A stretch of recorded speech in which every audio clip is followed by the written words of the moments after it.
Hey guys, welcome to our channel WB solutions by grey sister.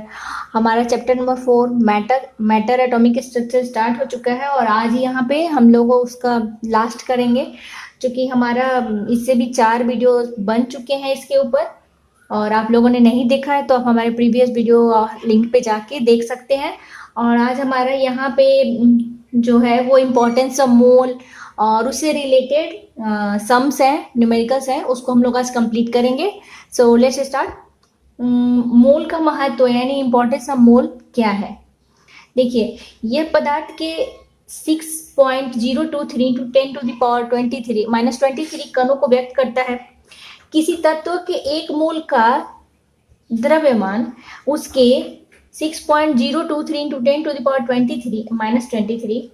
10⁻23 परमाणुओं के कुल द्रव्यमानों के बराबर होता है, माइनस नहीं। और पदार्थ के एक मोल उस पदार्थ के 1 ग्राम अणु द्रव्यमान को व्यक्त करता है। जैसे कि NH3 एक मोल है, NH3, तो उसका हम लोग क्या लिख सकते हैं, N का 14 प्लस यहाँ पर एक अणु है, नाइट्रोजन का एक अणु है, प्लस 1 हाइड्रोजन का, और हाइड्रोजन में कितने हैं, 3 हैं, तो इसको हम लोग लिख सकते हैं 14 + 3 = 17 या 17 ग्राम। तो मोल अमोनिया का कितना हुआ, 6.023 × 10⁻23 अणुओं के कुल द्रव्यमान को व्यक्त करता है। उसी तरह से मानक तापमान यानी NTP और STP पर क्या होता है, किसी गैस के एक मोल का आयतन कितना होता है, 22.4 लीटर। ठीक है, तो ये है इम्पोर्टेंस ऑफ मोल। ये आप देखिए, आपको बिल्कुल समझ में आने वाला है। नेक्स्ट है क्या कि जो इटालियन साइंटिस्ट थे एमिडियो एवोगाड्रो, उनका नंबर क्या है, यही चूंकि हम लोग जानते हैं कि उनका नंबर ये है, पर उन्होंने कैसे किया कि एवोगाड्रो के कल्पना के अनुसार क्या था कि समान दबाव और समान तापक्रम पर सभी गैसों के समान आयतन में, ध्यान दीजिएगा कि एवोगाड्रो के कल्पना के अनुसार क्या था कि समान दबाव और समान तापक्रम पर सभी गैसों के समान आयतन में क्या है, अणुओं की संख्या समान होती है। यदि मान लिया जाए कि 1 लीटर ऑक्सीजन गैस में अणुओं की संख्या क्या है, N है, तो उसी दबाव और तापक्रम पर 1 लीटर नाइट्रोजन में भी अणुओं की संख्या क्या होगी, ऑक्सीजन का यदि N है तो नाइट्रोजन का क्या होगा, वो भी N ही होगी। ठीक है, इसी प्रकार किसी भी गैस के 1 लीटर में अणुओं की संख्या N होगी। नाइट्रोजन और हाइड्रोजन की अभिक्रिया से क्या हुआ, अमोनिया गैस बनती है। इसे एवोगाड्रो के नियम से इस प्रकार जैसे अभी हम लोग दिखा सकते हैं। तो चूंकि क्या हुआ है, एमिडियो एवोगाड्रो का नंबर क्या है, किसी पदार्थ के 1 मोल में उपस्थित मूल कणों की संख्या क्या होती है, हमेशा इक्वल होती है। ठीक है, एक बार फिर से सुनिए, किसी पदार्थ के 1 मोल में उपस्थित मूल कणों की संख्या क्या होती है, एक समान रहती है। इस संख्या को हम लोग एवोगाड्रो नंबर या फिर एवोगाड्रो स्थिरांक भी कहते हैं, और इसका मान क्या होता है, दैट इज, ठीक है, इसे Na या फिर इस तरह भी सूचित किया जाता है। ठीक है, तो ये समझ में आ रहा है कि इसको क्या कर, जैसे कि मान लिया जाए कि कार्बन के 12, यहाँ पर कार्बन लिख रहे हैं, कार्बन के 12 ग्राम में परमाणुओं की संख्या कितनी हुई, 6.023 × 10⁻23 होती है। इसी प्रकार किसी यौगिक के 1 मोल में अणुओं की संख्या कितनी हुई, इतनी हुई। इसी प्रकार किसी पदार्थ के परमाणुओं, अणुओं एवं आयनों की 1 मोल की संख्या कितनी हुई, इतना ही हुई। 1 मोल में इतना परमाणु कहिए या अणु कहिए या आयन कहिए, इतना ही नंबर होता है। ठीक है, इसको आप ध्यान से पढ़ेंगे पूरे डिटेल्स में प्रीवियस वीडियो में, तो और भी अच्छा से समझ में आएगा, और नहीं भी आता है तो आप मुझे कमेंट सेक्शन में पूछ सकते हैं। सो देखिए ध्यान से, तो a group of 6.023 into 10 to the power 23 particles या फिर एटम्स कहिए या फिर मॉलिक्यूल्स कहिए, मॉलिक्यूल्स और ions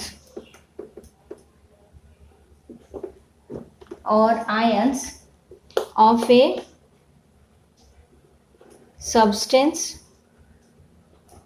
substance is called a mole of that substance. Clear? यानी कि 1 mole of atoms is equal to क्या हुआ 6.023 into 10 to the power 23 atoms और 1 mole of molecules is equal to 6.023 into 10 to the power 23 molecules.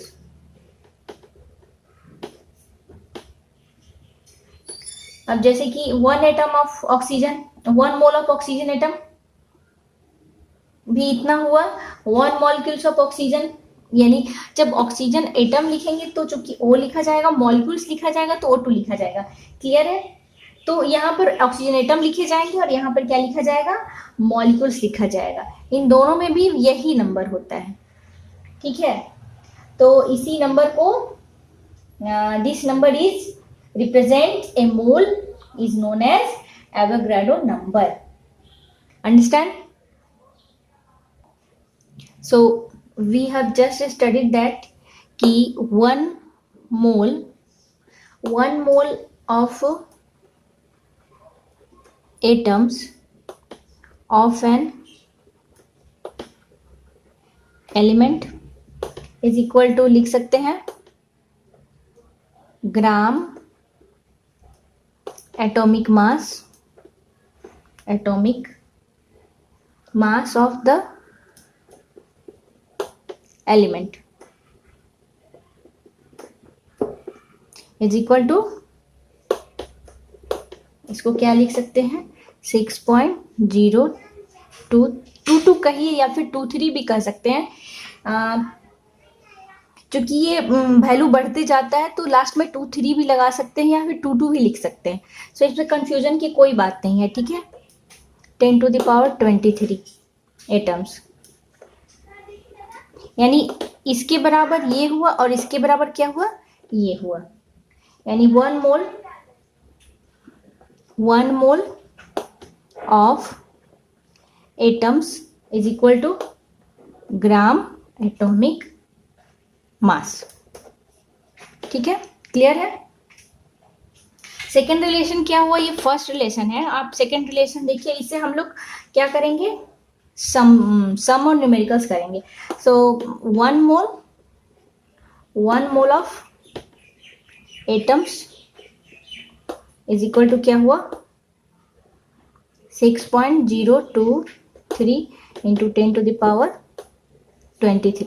यहाँ एक बार और clear कर देती हूँ, किसी किसी बुक में 22 भी दिया है, किसी किसी बुक में 23 भी दिया है. तो कंफ्यूजन की कोई बात नहीं, क्योंकि ये वैल्यू बढ़ते जाता है तो लास्ट में 23 भी लगा सकते हैं या 22 भी लगा सकते हैं. ठीक है, इतना क्या हुआ, एटम्स हुआ. तो ये एटम्स के साथ, मोल के साथ एटम का रिलेशन हुआ. अब थर्ड रिलेशन है कि यहाँ पर तीसरे रिलेशन में क्या कर सकते हैं, इसको ग्राम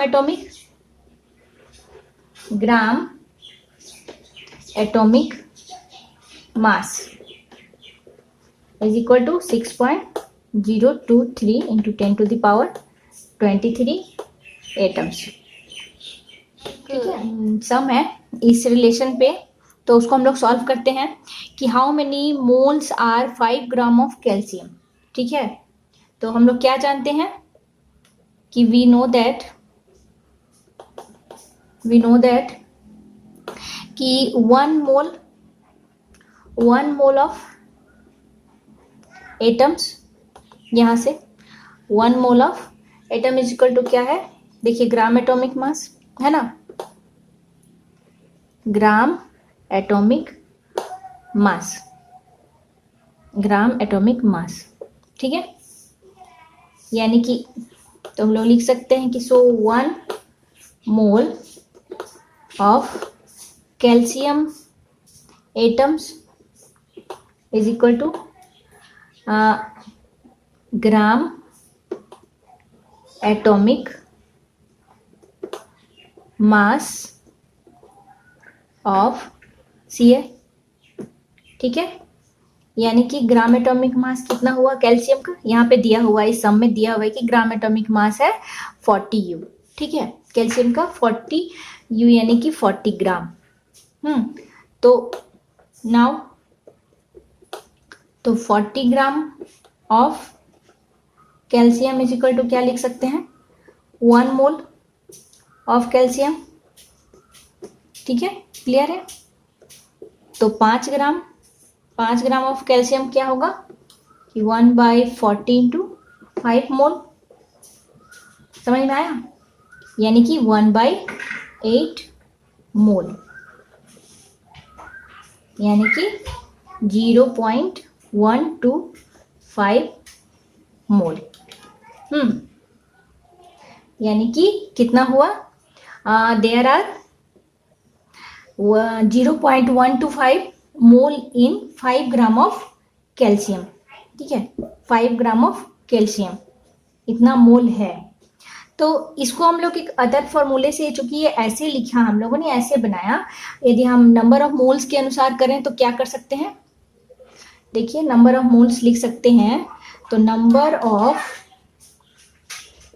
मोल्स, एक इसको हम लोग लिख सकते हैं कि number of moles of atoms is equal to mass of element in gram, mass of element in gram by gram atomic mass of element. यानी कि लिख सकते हैं कि अब देखिए मास ऑफ एलिमेंट इन ग्राम कितना है, मास ऑफ एलिमेंट ऑफ ग्राम कितना है, हाउ मेनी मोल्स, यहां पर हमारा है 5, और ग्राम एटॉमिक मास ऑफ एलिमेंट कितना है 40, यानी कि हो गया 1/8, यानी कि वही उतना ही वैल्यू आया मोल्स, ठीक है। तो नंबर ऑफ मोल्स हम लोग इसको अदर फॉर्मूले में लिख सकते हैं क्या, कि मास ऑफ एलिमेंट बाय, इसको mass of element in grams by gram atomic mass of element. तो इस फॉर्मूले से भी आप इसको इस फॉर्मूले से पुट करके डायरेक्ट निकाल सकते हैं, या फिर ऐसे भी निकाल सकते हैं, ठीक है, क्लियर है। तो इस रिलेशन से हमें ये एक सम करना है, और भी मैं 1-2 सम बता रही हूँ आपको, ध्यान से देखिए समझ में आ जाएगा। नेक्स्ट क्वेश्चन है हमारा कि 9 ग्राम जल में उपस्थित अणुओं की संख्या क्या है, ठीक है। तो चूंकि हम लोग क्या जानते हैं कि water is equal to H2O is equal to क्या हुआ, इसका अनुभार, यानी कि हुआ आपका 1 × 2 + 16, H का 1, 2 अणु है तो 2 और +16 ऑक्सीजन का, तो कितना हुआ 18, यानी 18 ग्राम हुआ, ग्राम में कन्वर्ट करेंगे तो number of moles is equal to लिखते हैं gram atomic by 9 gram by 18 is equal to 1/2, यानी कि हो गया आपका 1/2 हुआ। अब यहाँ पर अणुओं की संख्या बतानी है, ठीक है। तो जल में अणुओं की संख्या कितनी है इज इक्वल टू मोल की संख्या। हमारे रिलेशन अभी जो हम लोगों ने रिलेशन दिखाया इनटू एन, ठीक है। तो जल में अणुओं की संख्या कितनी है 1/2 इंटू 6.0203 इंटू 10⁻23, यानी कि हुआ हमारा 3.011 इंटू 10⁻23, ठीक है। ये जल में अणुओं की संख्या ऐसे निकालेंगे। ये सेकंड सम है, उसको देखिए, आपको बिल्कुल समझ। नेक्स्ट क्वेश्चन है हमारा, calculate the number of atoms in 0.2 mole of sodium atom, ठीक है। तो चूंकि हम क्या जानते हैं कि we know that 1 mole of atoms contains 6.023 into 10⁻23 atoms, 23 atoms होता है। तो 1 mole of sodium atoms is equal to इतना होता है 6.023 इंटू 10⁻23 एटम्स, क्लियर। तो 0.2 मोल ऑफ सोडियम एटम्स कितना हुआ 6.023 इंटू 10⁻23 इंटू 0.2 एटम्स, यहाँ पर मल्टीप्लाई करने के बाद आ रहा है हमारा इतना, ठीक है। तो हम लोग लिख सकते हैं कि 0.2 mole of sodium atom contents 12.044 into 10⁻22 atoms, okay. ये इससे रिलेटेड सम है, और भी एक दो सम देख रहे हैं हम लोग, जैसे है देखते हैं। अनदर सम है हमारा कि calculate the number of iron atoms in a piece of iron weighing 2.8 gram, जिसका एटॉमिक मास है 56U। तो इसमें हम लोग क्या निकालना है, iron atoms, calculate the number of iron atoms निकालना है, ठीक है। तो इसको हम लोग निकालेंगे, चूंकि हम लोग क्या जानते हैं कि हम लोग जानते हैं कि 1 मोल ऑफ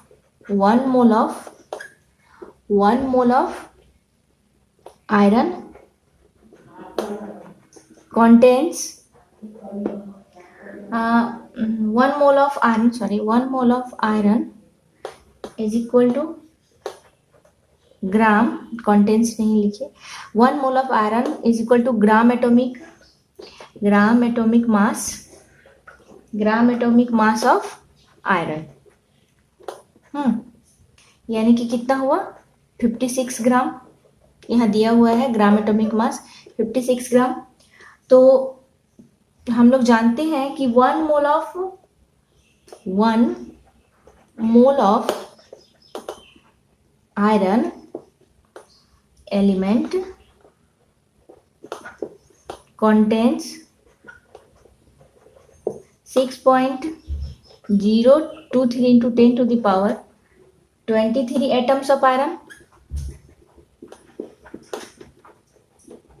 क्लियर। तो 56 में कितना होगा, 56 ऑफ आयरन एलिमेंट कंटेंस कितना हुआ, यहाँ पर हमारा हुआ,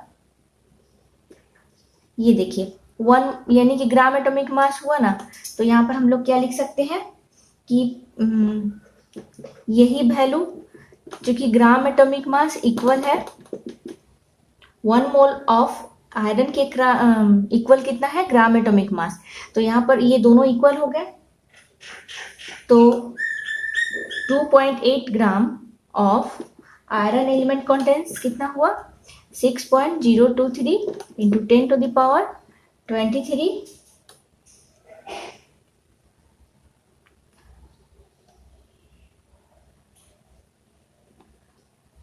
तो 2.8 ग्राम में कितना हुआ, यहाँ पर हमारा कैलकुलेट करने से आएगा यहाँ पर 56, यानी कि हुआ 6.0222 या 23 लिख सकते हैं इंटू 10⁻22/2, यानी कि हुआ 3.011 इंटू 10⁻22 एटम्स।